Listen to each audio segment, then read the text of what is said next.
For more on this, Elaine Pearson joins me live from Bangkok. She's the Asia Director of Human Rights Watch. Great to have you here with us on TRT World. What's your first reaction? Well, look, this is really a devastating verdict, even if it's not unexpected, because, there's a very overwhelmingly strong conviction rate under the national security law.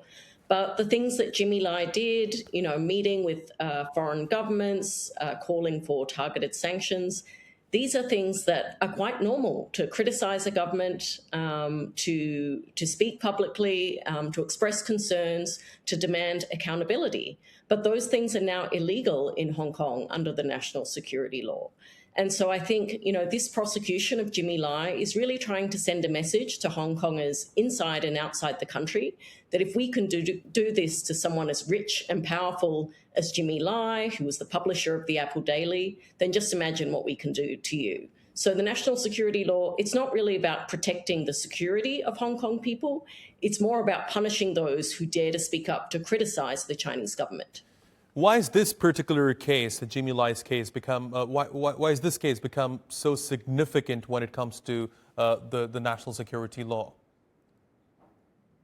Well, there have been other convictions under the national security law. I mean, last year, 45 out of 47 people were convicted. There was a lot of journalists, MPs, Joshua Wong, for instance. But I think this case really resonates because Jimmy Lai is such a high-profile figure.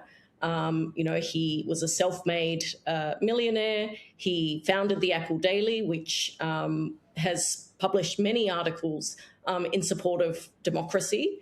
And I think, it's coming at a time when just after we've had these sham elections in Hong Kong and we've had this devastating fire where, again, we saw, several people who dared to criticize the Hong Kong government are also arrested. And in some cases, there's concerns that they will be charged for expressing their outrage or calling for accountability from the Hong Kong government.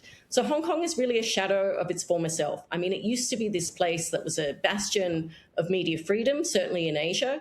It is now a place where journalists, unfortunately are either in prison, like Jimmy Lai, or they've had to go into exile. And even in exile, they are being hunted down by the Hong Kong government. We've seen numerous cases of activists who've had relatives interrogated or detained, and even bounties on their heads, pressing for their return and extradition to Hong Kong. Right, and obviously this verdict emboldens Beijing's grip over Hong Kong. But going forward, what do you think is likely to happen, especially when it comes to freedom in Hong Kong? Well, I mean, I think as far as Jimmy Lai's case is concerned, we do need to see a stronger response from foreign governments to Beijing. I think any government that is going to Beijing to have, to create trade deals or, to speak with the government, they really need to be raising this case of Jimmy Lai. They should be pressing for the national security law to be brought into consistency with international human rights standards.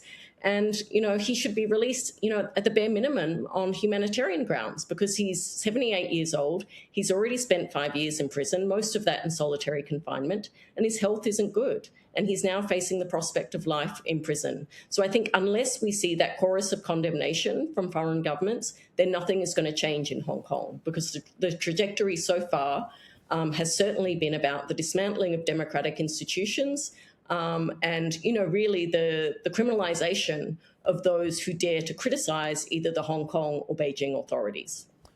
Elaine Pearson, thanks very much for joining me here on TRT World. Really appreciate your taking out the time.